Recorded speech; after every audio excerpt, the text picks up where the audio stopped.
Lee Kernaghan, welcome to Booktopia. Thanks very much, Andy.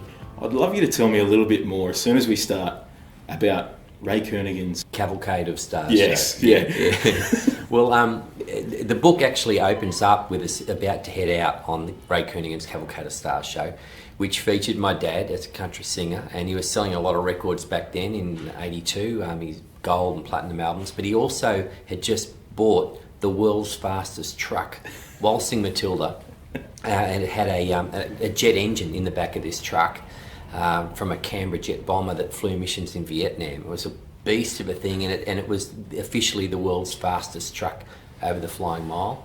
And so Dad's idea was to take the whole show, you know, the music, the truck, and take it all over Australia. That's amazing. Tough to get a roadworthy on that. There was about 10 caravans and, you know, about 15 kids, a school teacher and musicians and, you know, band players, and it was a big tour. When you're growing up at Albury High, you say in the book you one of the only kids who was wearing R.M. Williams boots and things like that. That's true. I'm from the country, and a lot of people I think in the city have an idea that every kid in the country has a big hat, has the big boots, but it's not that case. Can you tell us? Yeah. I kind of think it has a bit to do about travelling, and you realise the beauty of the country. It's not just being stuck in one spot. Do you think that's a love you developed from touring around with your dad? What is he? Yeah, look, again, it's kind of in the book.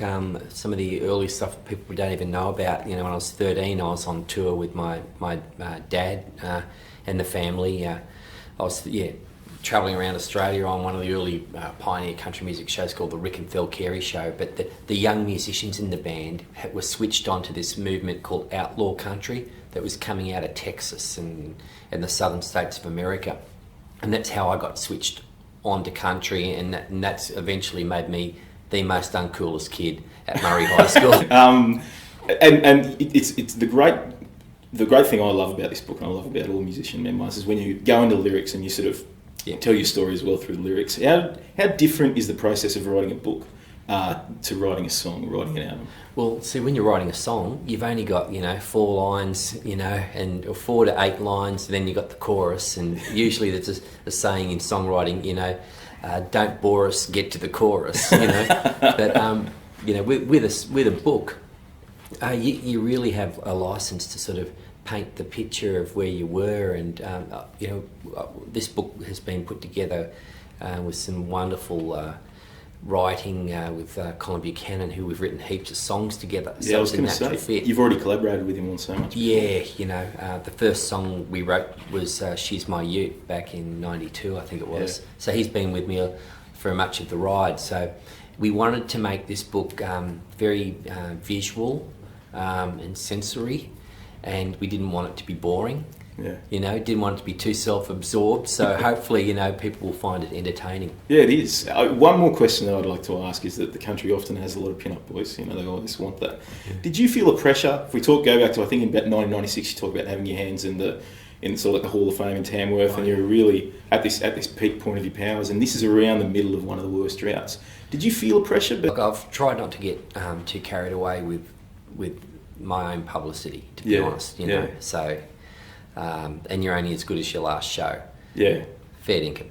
So, and I think for me, and I think this comes through in the book, it's I dedicated the book in many ways to the people who've inspired the songs and given me a life in music, and it's a kind of a fun trip around Australia. Some of the crazy shows where. Like we wore bowling club, I think, on the James Blundell tour, and there was 100 girls trying to break down the dressing room door to get to James, and the drummer and I were up the back of the line just getting phone numbers. Well, that's one of my favourite parts of the book as well. Your description of gigs, Denny Ute muster and stuff like that. Yeah, it's just fantastic. It's such a great, really fun read, and Lee, congrats. Yeah, thanks, Andy. No, thanks for Booktopia for supporting this book, and really enjoy it, mate. All right, absolute pleasure. And you can grab Lee's book, Boy from the Bush, from booktopia.com.au right now.